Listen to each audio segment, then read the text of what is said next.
السلام عليكم ورحمة الله وبركاته. ازيكم عاملين ايه؟ بالنسبة دلوقتي لاقتراب موعد حصاد البصل في الوجه القبلي. في دلوقتي موسم حصاد هيبتدي في نص فبراير لصنف جيزة 70، وده الصنف الخاص بالتصدير اللي هو الأحمر. تعالوا بقى نتكلم النهاردة شوية عن الناس لما بتخزن بصل وثوم، اللي بيحصل له عملية إنبات جوه المطبخ عندنا، أو اللي هو بيقول عليه في مصر كده بيزرع. تعالوا كده مع بعض نعرف ايه فايدته وهل هو مضر ولا لا. اولا كده بسم الله الرحمن الرحيم. البصل بيزرع من ايه او الثوم بيزرع من ايه؟ احنا بنجيبه البصل بنجيبه من عند سوق الخضار، او بنجيبه اللي هو بيبقى موجود في بيتباع في السوبر ماركت اللي هو في الشبك. ده بنلاقيه بيكون فيه نسبة مية كتير، او نسبة الرطوبة فيه بتبقى عالية. مع الجو الدافي جوه مطبخنا، او المطبخ بتاعنا بيكون دافي، فبيحصل عملية إنبات، أو عملية إن هو بنقول عليه بيزرع. طب هل الكلام ده بيبقى مفيد ولا مضر؟ هو ما بيكونش مضر، وبرضه ما بيكونش مفيد. هنقول مع بعض ازاي. اولا لما بيحصل عمليه انبات، فبيحصل ان النبات اللي بيطلع ده، او الاخضر اللي بيطلع ده بيكون بيحصل، يعني بيكون البصله او التومه بيكون فيها نسبه مضادات اكسده اعلى من الطبيعيه لما بيحصل عمليه الانبات دي.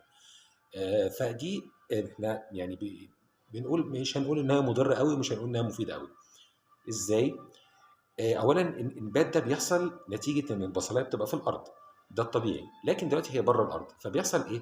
ان الاخضر اللي بيطلع ده بياخد كل الفيتامينات والاملاح بتاعته من جوه البصلايه. فتلاقي البصلايه بعد ما بتوصل النبات ده او الاخضر ده لمده لطول 10 سم مثلا او 15 سم، بيحصل ان البصلايه بتبتدي تطرى.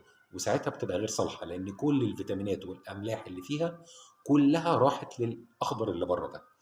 فالاصح ان احنا لو هناكلها وهي مزرعه، فبيكون اللي هي الانبات بتاعها بيكون مثلا 5 سم كده. دي بيكون كويسه وحالتها كويسه، ممكن ناكلها عادي.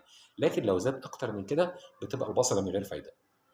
طب نتجنب الموضوع ده ازاي؟ ان احنا نجيب البصلايه وهي لسه عند البياع بنجسها. لو نحس ان هي طريه شويه، او ان هي نسبه الميه فيها كتير، دي ما ناخدهاش. نحاول ناخد البصل اليابس او البصل الناشف. كمان الكلام ده بينطبق على الثوم. نحاول برضو نجيب التومه تكون صحيحه كده، تكون ماسكه نفسها. طب انا مثلا دلوقتي وقعت في مشكله، وحماتي جابت لي البصل او جوزي جاب لي البصل وما نعرفش الكلام ده، نعمل ايه؟